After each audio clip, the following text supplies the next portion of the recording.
자, 오늘은 2024년도의 첫 번째 신년 주일 아침입니다. 아무쪼록 올해 주님의 은혜가 여러분 삶에 충만하게 임하기를 축복합니다. 우리는 지난 일주일간의 특세를 통하여 하나님이 우리에게 이미 영적인 화두를 주셨습니다. 새해마다 절기 때마다 하나님께서 몸된 교회를 끌어가시는 방향이 있는데요, 이번에 주시는 단어 하나는 바로 언약이라고 하는 단어였습니다. 이 언약이라는 단어 하나만 제대로 알아도 성경이 왜 구약인지, 왜 신약인지를 비로소 알게 됩니다. 오랫동안 예수를 믿었는데도 구약과 신약의 의미를 모른 채 그냥 읽을 때가 많이 있잖아요. 근데 성경 전체가 언약으로 이루어진 것이구나. 그래서 이 언약을 이루시는 하나님, 그래서 우리를 언약 백성으로 부르십니다. 그리고 우리를 언약 공동체 안에 들어가게 하시고 이스라엘 백성을 광야를 통과해서 가나안으로 가게 하듯이 우리 인생을 그렇게 부르시는구나. 아, 내가 언약 백성이었구나.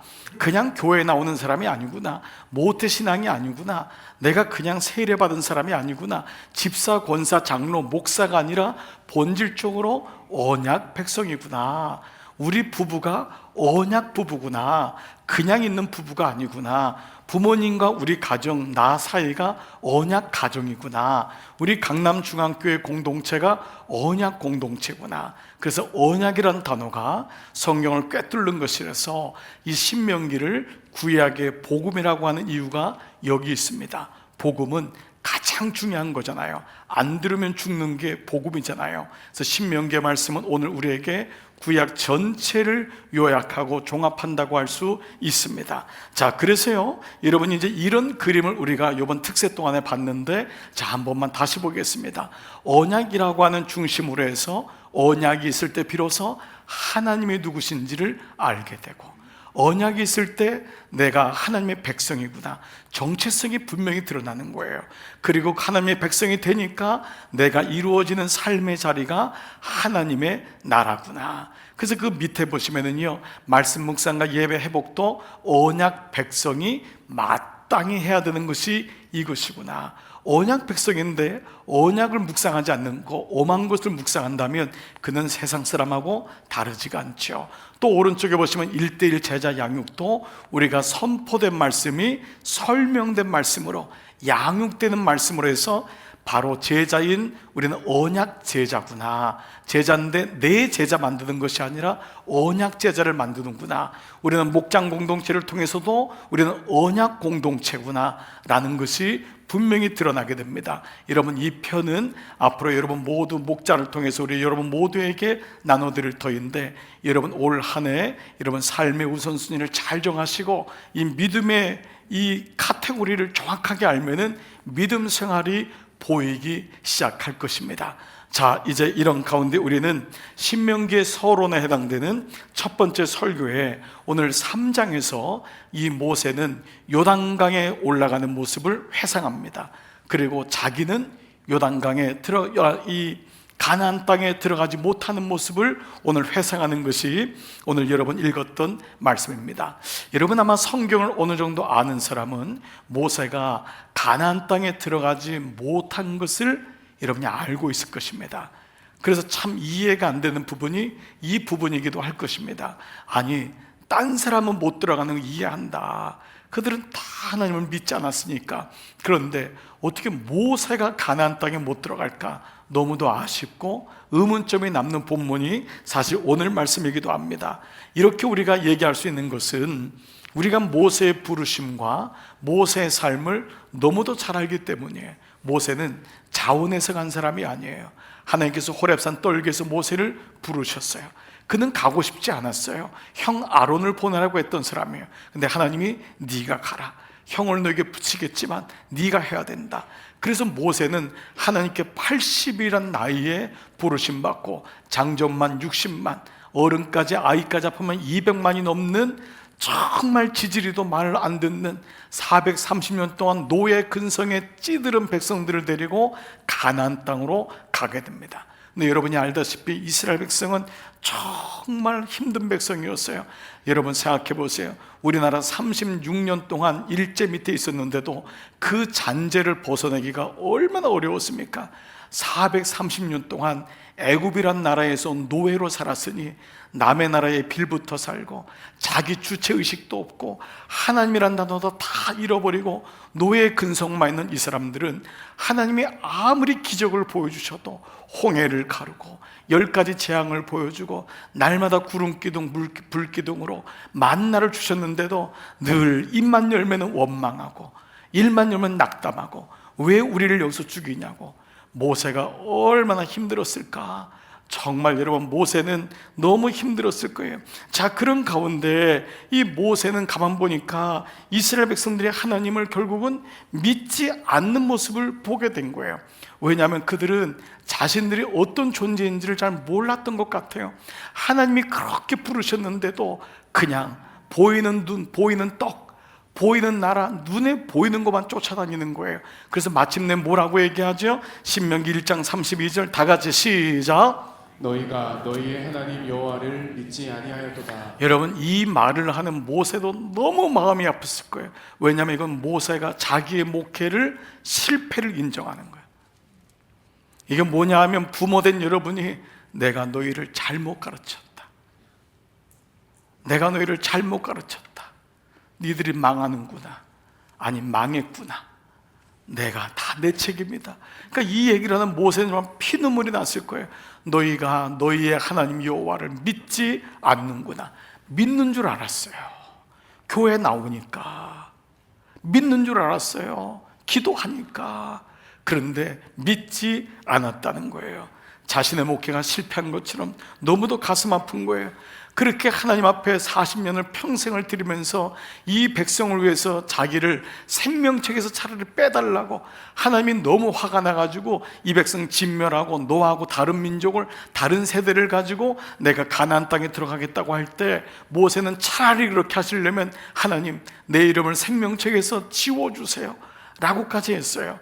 그랬던 하나님이 모세를 정작 가나안 땅에 들어가지 못하게 하십니다. 오늘 이 말씀이 바로 본문의 말씀이에요. 그는 비스산 꼭대기에서 요단강을 바라보며 죽습니다.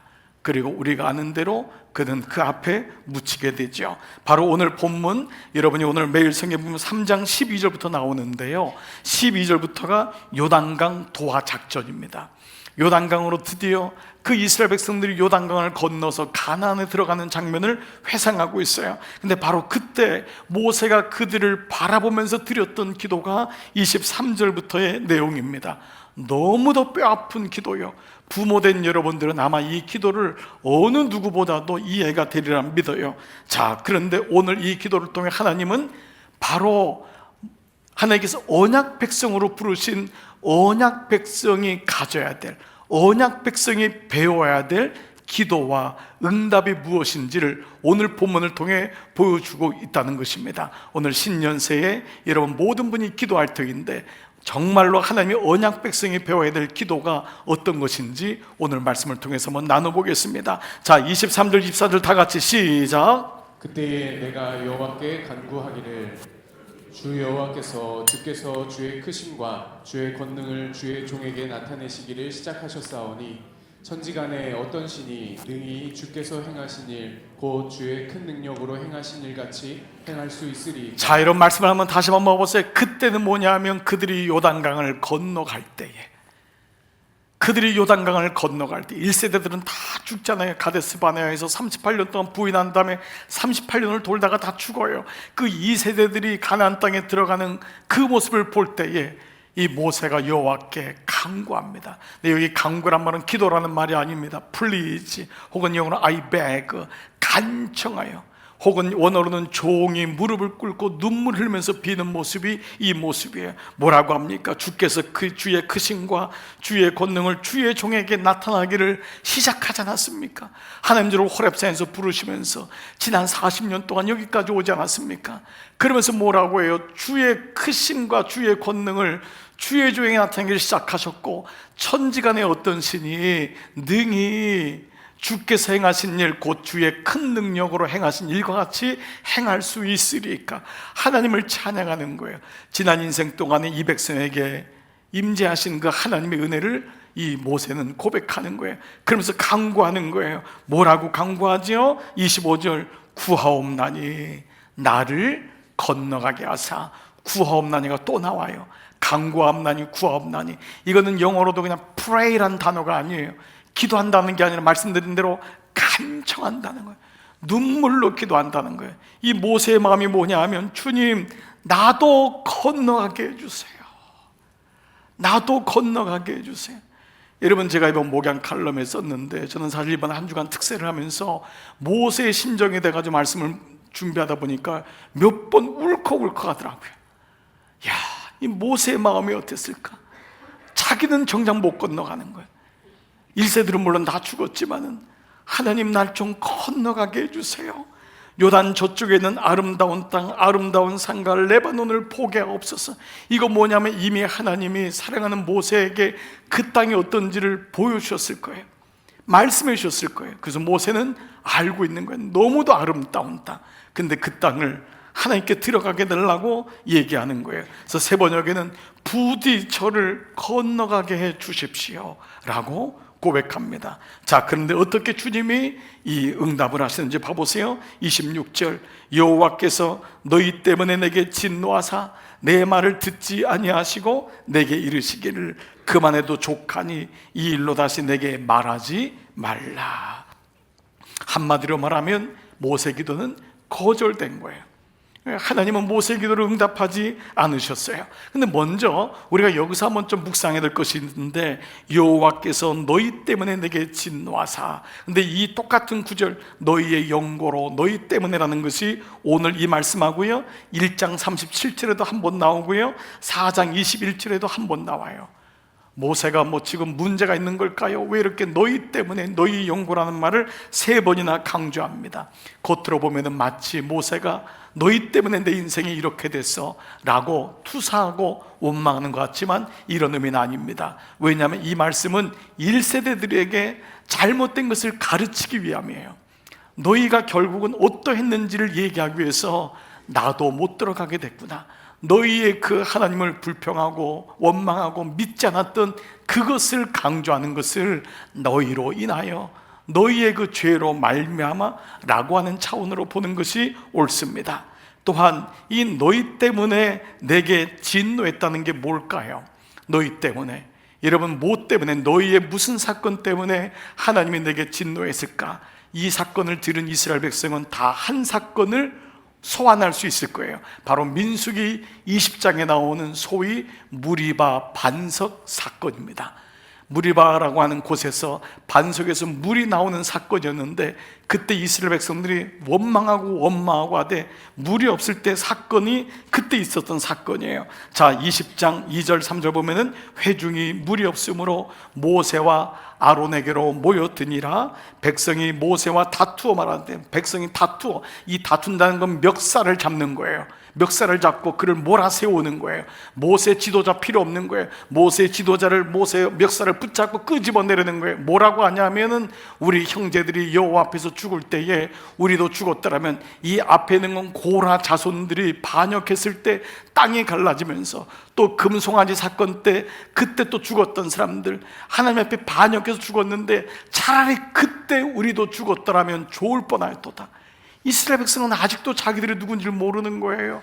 자기 죄를 그렇게 져놓고선도 자기가 누군지 모르고 입만 열면 죽겠다고 하는 거예요. 그 다음 말씀 보십시오. 그때 너희가 어찌하여 우리를 애굽에서 나오게 하여 하나님이 그들을 10가지 재앙으로 홍해까지 바다까지 갈라주셨는데 뭐라고 하죠? 너희가 우리를 끌고 나오지 않았냐. 그들은 하나님을 보지 못하는 거예요. 하나님을 보지 못해요. 그리고 뭐라고 하죠? 이 나쁜 곳으로 인도하였도다. 광야는 하나님의 가장 값비싼 등록금을 치렀지만은 그 광야에서 하나님을 만나기를 원하셨어요. 근데 그들은 이것을 뭐라고 하죠? 나쁜 곳으로 인도하는구나. 그 다음 9절 10절 보니까 모세와 아론이 회중을 그 반석 앞에 모으고 모세가 그들에게 이르되, 반역한 너희여 들으라. 우리가 너희를 위하여 이 반석에서 물을 내랴. 우리가 하겠느냐? 너무 답답한 거예요. 우리가 반석에서 물 내겠느냐? 하나님이 물을 주시지 않겠느냐?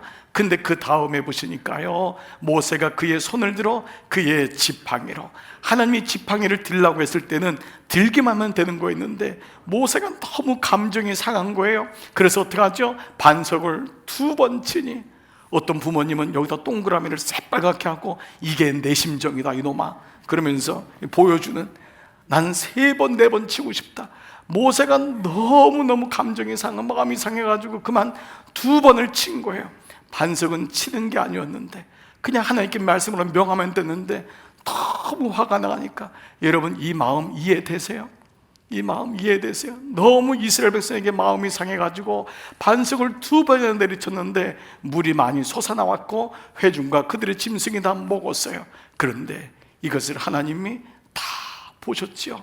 그 다음 구절을 보십시오. 뭐라고 나옵니까? 여호와께서 모세와 아론에게 이르시되 너희가 나를 믿지 아니하고. 모세의 이 모습을 가지고 하나님이 너가 나를 믿지 않는구나. 모세의 순간적으로 모세는 자기가 하나님이 되어버리는 거예요. 어느 순간에 우리가 너희를 인도하랴 라고 말하지만 어느 순간 모세의 마음속에 너무 화가 나는 거예요. 하나님의 인도하심보다는 사건에 집중해버리니까 여호와의 너희가 나를 믿지 아니하고 이스라엘 자손을 목전에서 나의 거룩함을 나타내지 아니한 거로 너희는 이 회중을 내가 그들에게 준 땅으로 인도하여 드리지 못하리라 하시니라. 너희도 못 들어간다. 모세와 아론에게 말씀하십니다. 모세가 가나안 땅에 들어가지 못하는 사건은 모든 백성에게 인간의 어떤 행위도 하나님의 거룩을 앞서 나갈 때는 안 된다라는 것을 분명히 보여주고 있어요. 인간의 어떤 행위도 하나님의 거룩을 앞서 나갈 때 이것이 결국은 하나님이 가장 여기에 대해서 싫어하시고 노하신다는 것을 보여주고 있습니다. 모세는 어느 순간 자칫 출애굽의 영웅이 된 거예요. 근데 단지 2번 쳐서가 아니라 모세 마음속에 자리 잡고 있는 그 모습을 하나님이 보았던 것이에요. 2번 쳤기 때문에 못 들어가는 것이 아니라 그것은 드러난 행위가 된 거예요. 인간의 어떤 행위도 하나님의 거룩보다 앞서 나갈 때 이것을 통해서 이스라엘 백성에게 하나님은 하나님의 어떤 분인지를 드러내시기를 원했던 거예요. 모세도 예외가 없다라는 거예요. 목사도 예외가 없다. 모태신앙자도 예외가 없다. 어떤 누구도 하나님의 거룩보다 자기의 행위가, 자기의 공로가 앞서면은 아무것도 아니다라는 것을 하나님은 모세를 통해서라도 이스라엘 백성에게 알리기를 원하셨던 거예요. 이것은 이렇게 요약될 수 있어요. 어떤 누구도 가나안 땅에 들어갈 자격이 있는 사람은 아무도 없다. 여러분 보십시오. 이 세상은 다 자격증을 따려고 합니다.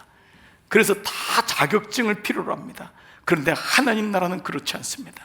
이것은 성경이 세상의 가치관과 완전히 다른 것 중에 하나입니다. 모세 너도 안 된다. 그것은 어떤 누구도 가나안 땅에 들어갈 자격이 있는 사람은 아무도 없다. 하나님은 자격 있는 자를 부르는 것이 아닙니다. 자격 없는 나 같은 자를 하나님이 부르셔서 하나님의 언약 백성으로 삼으시는 것이 바로 하나님의 주도권입니다. 구원이 여기서부터 이루어지는 거예요.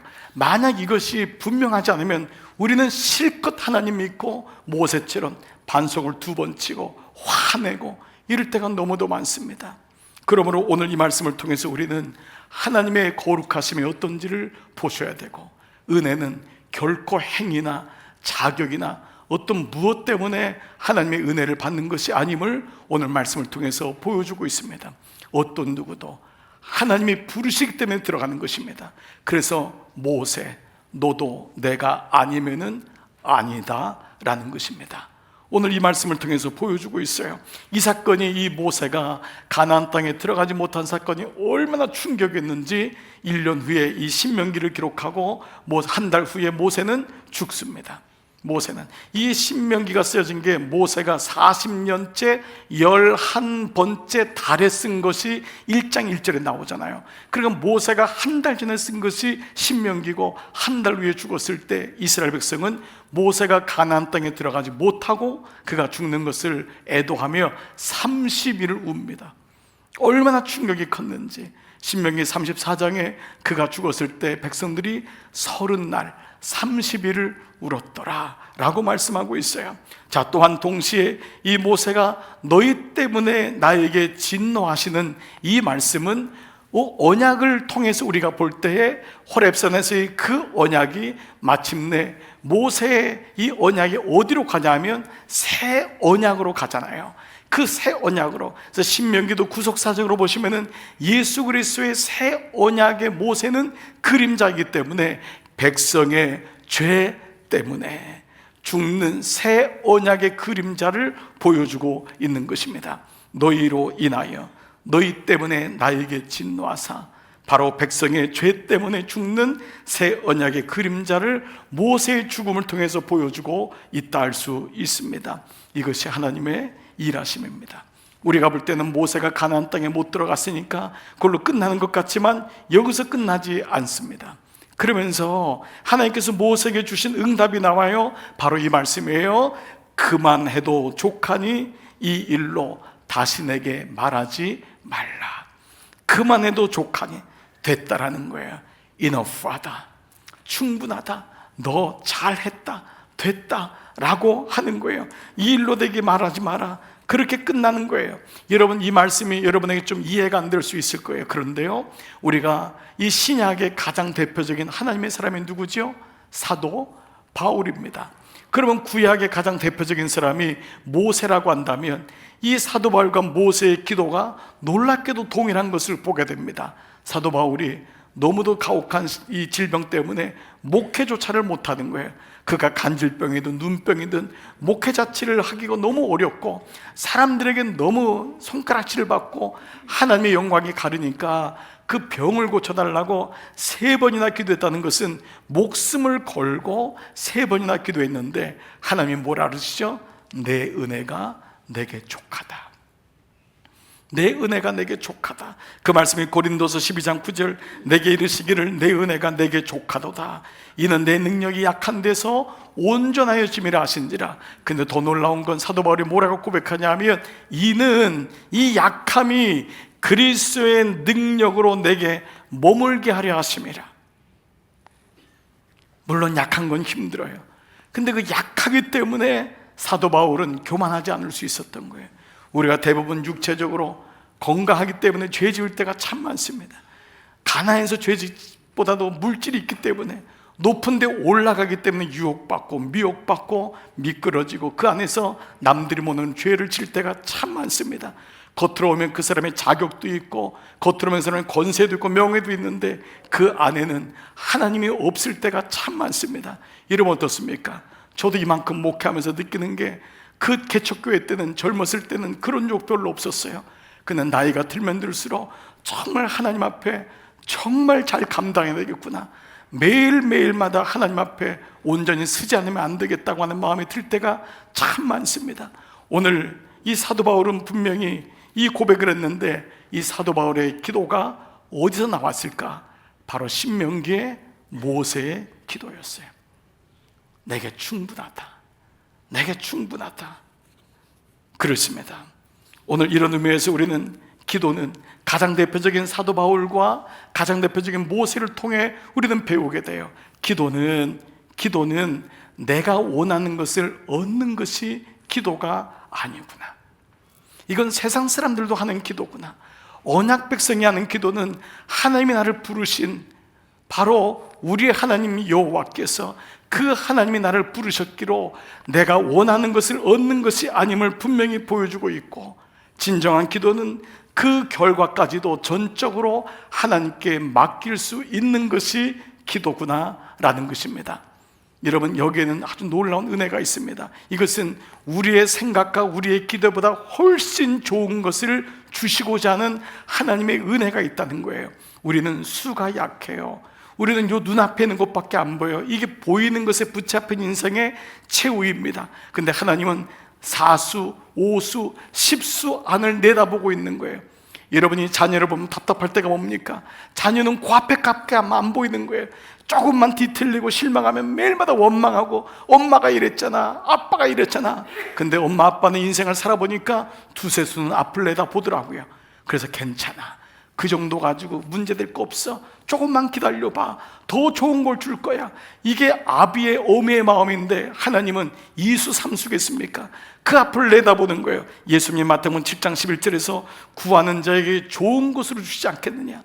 이 좋은 것은 성령을 의미하기도 하고, 이 말은 최상급입니다. 하나님이 구하는 자에게 가장 좋은 것으로 준비하지 않겠느냐. 이것을 믿느냐라는 말이에요. 이 믿음이 없다면 우리는 늘 보이는 것에 붙잡혀서 일비할 거예요. 약속하신 말씀 위에서 그 하나님이 원하시는 것이 훨씬, 하나님이 예비하신 것이 훨씬 좋은 것임을 알아가는 것이 언약 백성으로서 배워나가야 될 기도의 태도라고 할 수 있습니다. 물론 우리는 결핍이 있고요, 물론 우리는 현안적인 문제가 있어요. 그래서 주님, 이거 좀 도와주세요. 이 아이 좀 도와주세요. 우린 기도할 수 있어요. 하나님이 그 기도를 뭐라고 하지 않는 것입니다. 그러나 그 결과마저도 하나님께 온전히 맡길 때 우리의 마음에는 보채이 사라지고 주님 안에 거하는 그때 평안이 오는 거예요.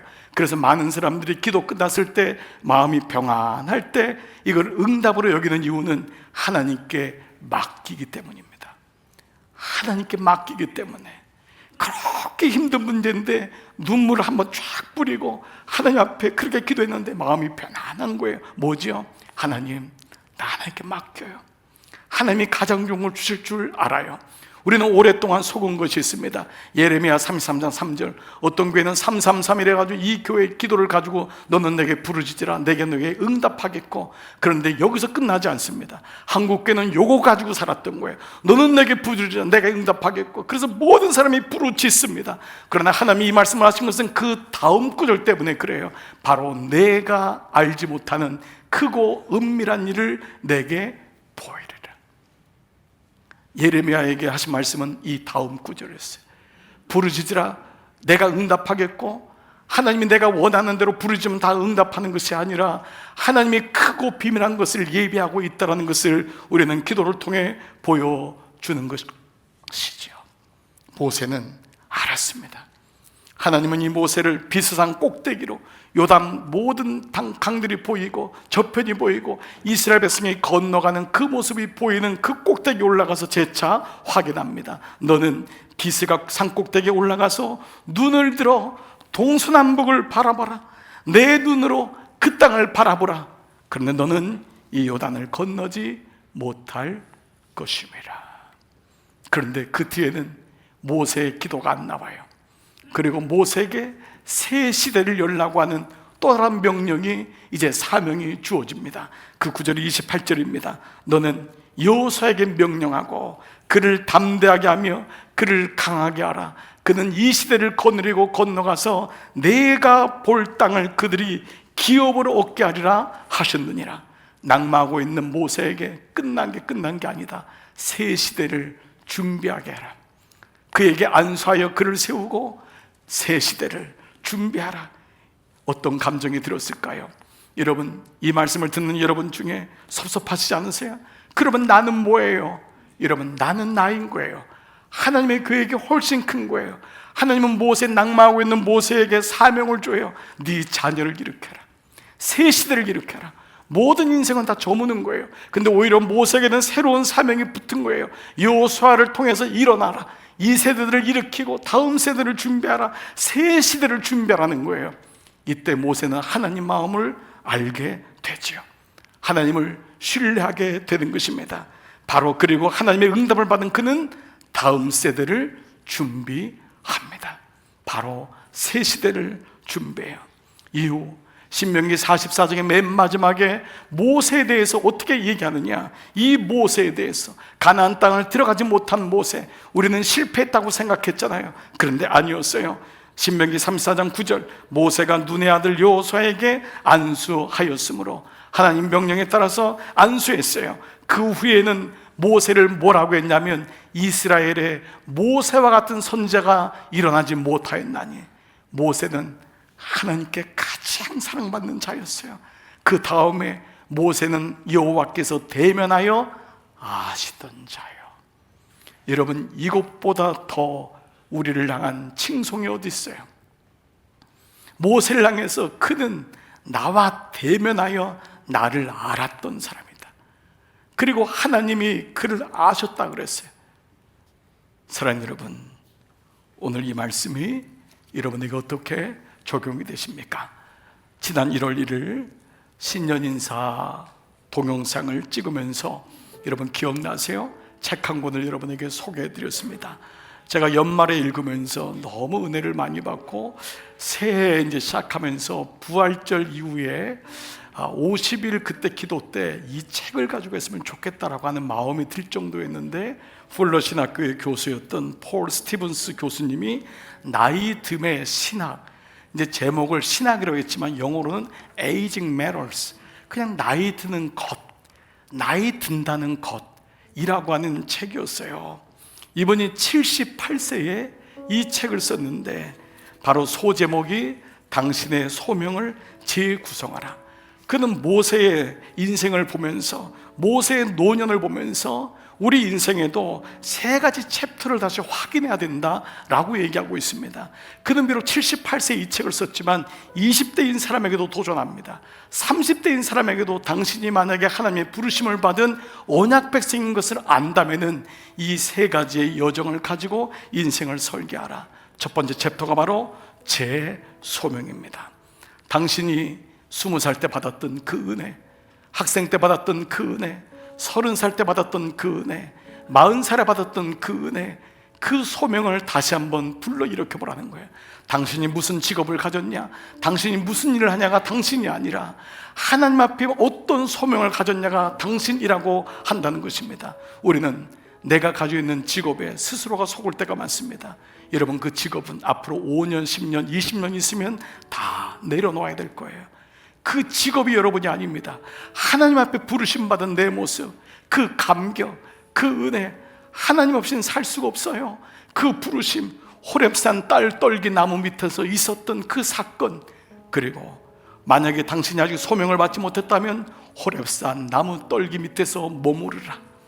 먼저 소명을 받아보라. 그 마음속에 뜨거움이 있는가? 당신이 언약 백성이라는 것을 아는가? 첫 번째, 제 소명의 발견이 어느 나이와 관계없이 가장 소중하다는 것입니다. 이 사람은 Aging Matters, 인생은 그냥 늙어가면서 은퇴 후에 TV 보다가 죽는 게 인생이 아니라는 것입니다. 스스로 우리는 자신의 인생을 그렇게 얘기합니다. 이러다가 몇 년 있으면 가겠지, 유학연 가겠지, 은퇴 준비해야 되겠지, 그걸로 인생을 마무리하지 말라는 것입니다. 어찌 보면 모세의 나이가 80대 그의 부르심 받는 것처럼 당신의 절정은 지금이다. 당신의 클라이막스, 당신의 성숙은 지금이 아니냐. 젊었을 때 정신없이 쫓겨다니는 인생이 아니라 나이가 50대고 60대고 70대니까 인생이 조명되는 지금이야말로 당신은 가장 아름다운 시간에 있다라는 것입니다. 두 번째 챕터는 영성입니다. 이 영성은 소명을 끌고 가는 힘이라고 했습니다. 영성은 어떤 목사님의 영성, 어떤 장로님의 영성, 그것이 아니라고 했습니다. 영성은 바로 어려운 단어가 아니라 하나님과의 관계이다. 그 사람의 실력은 하나님과의 관계이다. 하나님과의 관계, 이것이 진짜 실력이다. 당신의 직업을 끌고 가는 것은 무엇인가? 당신의 실력은 하나님과의 관계이다. 이것이 제 소명을 끌고 가는 것입니다. 여러분은 하나님과의 관계가 어떠합니까? 돈이 여러분을 끌고 가고 있습니까? 부부 사이에 제일 많이 쓰는 단어가 무엇입니까? 돈입니까? 자녀입니까? 은퇴입니까? 아니면 하나님이십니까? 그것이 당신의 인생을 끌고 가기 때문에 그것이 당신의 영성이다 라고 하는 것입니다. 세 번째 챕터는 유산이라고 했습니다. 당신은 무엇을 남길 것인가? 통장에 있는 돈 말고요, 하나님이 원하시는 유산은 어떤 것인가? 당신의 묘비명에 무엇이라고 쓰여 있기를 원하는가? 당신의 자녀는 당신을 무엇이라고 기억하고 있는가? 그리고 마지막 끝은 또 다른 시작인 것을 알고 있는가? Aging Matters. 나이가 들어서 우리 모두가 끝을 맞이하죠. 끝은 또 다른 시작임을 알고 있는가? 오늘 말씀을 통해 우리는 언약 백성이 배워야 될 기도와 응답에 대한 말씀을 나누었습니다. 모세의 삶과 소명은 우리에게 오늘도 귀감이 되고 도전이 됩니다. 그는 2024년도라고 하는 아무도 걸어보지 않은 이 시대 속에서 하나님과의 만남 속에서 오늘 우리에게 여러 가지를 배우게 하고 도전을 하고 있습니다. 많은 사람들이 2024년은 만만치 않을 거라고 합니다. 그러나 어느 해도 만만한 해는 없었습니다. 다 성벽은 높았고 사람들은 강했고 거인같이 보였습니다. 그러니 잊지 마십시오. 여러분, 오늘도 하나님 앞에서 하나님의 놀라운 기도의 응답을 갖고 계심을, 우리보다 더 놀라운, 내가 눈에는 못 들어가는 것 같고 좌절되는 것 같지만 하나님은 오히려 모세에게 새 시대를 준비하라고 하는 메시지처럼 우리 모두에게 언약 백성이 가져야 될 기도의 모습이 어떠한지를, 응답이 어떠한지를 오늘 말씀하고 있습니다. 그러니 이제 여러분의 기도가 모세의 마지막 챕터처럼 제 소명과 그리고 영성과 유산이라고 하는 이 세 가지의 마음을 가지고 올 한 해를 달려가 보십시오. 하나님께서 여러분을 도우실 것입니다. 그리고 주님 안에서 나는 언약 백성이지. 한 주간 내내 말씀을 새벽마다 준비할 때 목사인 제 마음에도 하루를 걸으면서도 나는 언약 백성이야, 나는 언약 백성이지. 왜 내가 이렇게 자꾸 다운이 되지? 왜 내가 자꾸 물질 때문에 마음이 아프지? 아니, 나는 언약 백성인데, 나는 언약 백성인데. 사랑하는 교우 여러분, 여러분은 누구십니까? 나는 언약 백성입니다. 하나님의 약속으로 지음받고 하나님의 약속으로 여기까지 온 언약 백성입니다. 잊지 마십시오. 올 한 해 하나님만이 여러분의 힘이요 능력이신 줄 믿습니다. 우리 다 같이 이 시간 성경 노트 다 드시고 다 차려서 일어나십시다. 하나님이 어떤 분이십니까? 여러분의 작은 신음에도 응답하시는 분이십니다. 하나님을 사모해 보십시오. 주님을 바라봐 보십시오. 오늘 이 찬양 신년 주일의 첫 찬양으로 우리 같이 부르십시다. 그리고 하나님이 어떤 분인지를 같이 고백하십시다. 우리 감격과 감사로 우리 예배를 마무리하십시다. 하나님의 사랑 사모하는 자, 하나님의 평안을 바라보는 자, 너의 모든 것 창조하신 우리 주, 나를 얼마나 사랑하시는지 하나님께 찬양과 경배하는 자, 하나님의 선하심을 닮아가는 자, 너의 모든 것 창조하신 우리 주, 나를 자녀 삼으셨네.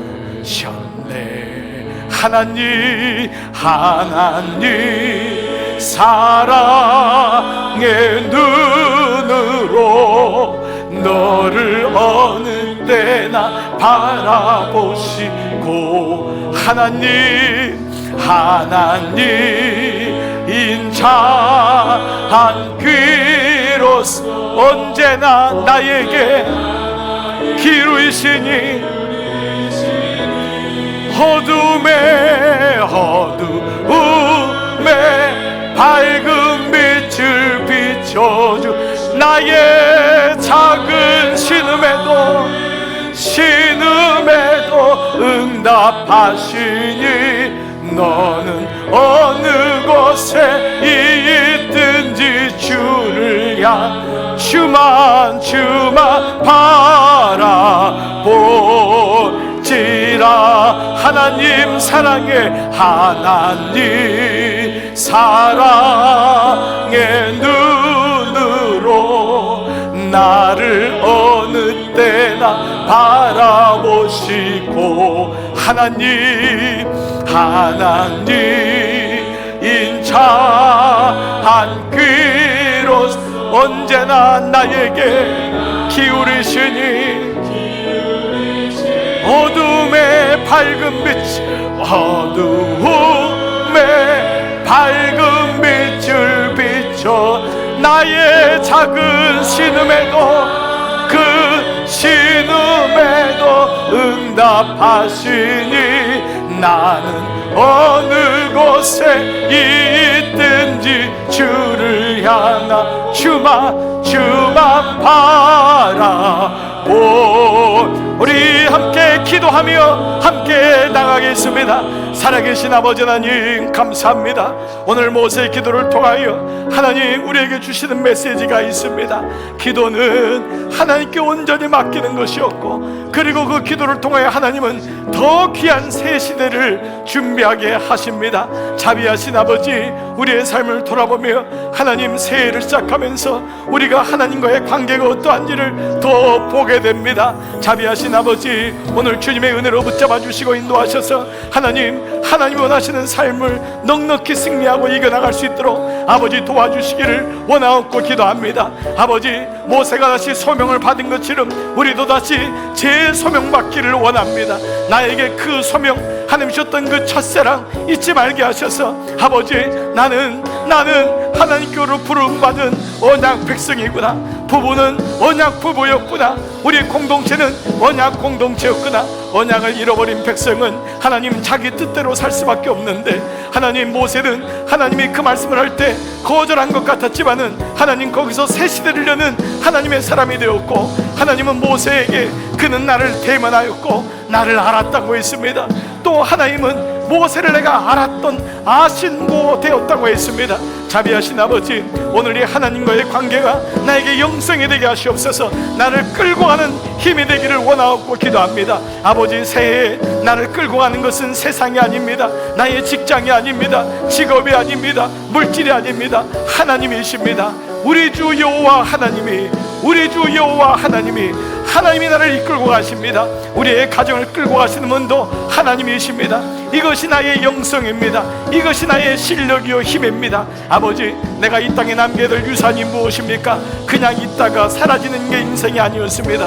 아버지, 마지막까지 하나님을 바라보고 모세가 새 시대를 준비하고 다음 세대를 위하여 여호수아를 안수하여 세웠던 것처럼 하나님, 우리에게 다음 세대를 세울 수 있는 자녀들의 믿음 안에 들어올 수 있도록 나의 자녀만이 혈육의 자녀만이 아닌 하나님 몸된 교회 다음 세대들이, 우리 사랑하는 아동부 아이들, 영유치부 아이들, 학생부 아이들, 청년부 아이들, 우리 비전의 우리 친구들, 모든 분들, 모든 세대들이 하나님 은혜 가운데 일어날 수 있는 다음 세대가 저들에게 이루어지기를 원하고 기도합니다.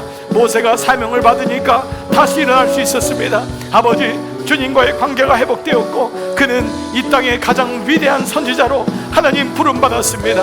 자비하신 아버지, 마침내 새 시대에 새 언약이 올 때까지 오늘 이 말씀을 붙드는 자가 되게 하시고, 우리 교회에 언약이란 단어를 새해 주셨습니다. 우리는 언약 백성입니다. 하나님, 언약 공동체입니다. 우리는 언약 제자입니다. 아버지, 오늘 이 말씀을 가지고 낙심하지 말게 하시옵소서. 하나님이 말씀하시고 두려워하지 말게 하시옵소서. 두려워하지 마라, 낙심하지 마라, 내가 너와 함께 할 것이니라. 하나님, 오늘 이 아침 주님 사랑의 눈으로 우리를 바라보시고 우리에게 귀를 기울여 주시고 어둠에도 밝은 빛을 비춰주시는 그 하나님을 신뢰합니다. 그 하나님을 신뢰합니다. 오늘 주님, 제 마음이 주님 앞에 가기를 원합니다. 오늘 신년의 첫 예배가 하나님 앞에 더 간절히 가는 예배로 붙잡아 주시고, 어느 곳에 있든지 주를 바라보고 주님께로 나가는 귀한 종들 되게 하시옵소서. 우리의 작은 신음에도 응답하시는 주님을 찬양합니다. 오늘 이 예배 드리는 모든 종 가운데 이 하나님의 은혜를 허락하여 주시옵소서. 주님 감사합니다. 하나님, 사랑의 눈으로, 하나님 사랑의 눈으로 너를 어느 때나 바라보시고, 하나님 실망하지 마세요. 두려워하지 마세요. 언제나 너에게 기울이시니 어둠에 밝은 빛을 비춰주시고, 너의 작은 신음에도 응답하시니, 너는 어느 곳에 있든지 주를 향한 주만 바라볼지라. 주만 바라볼지라.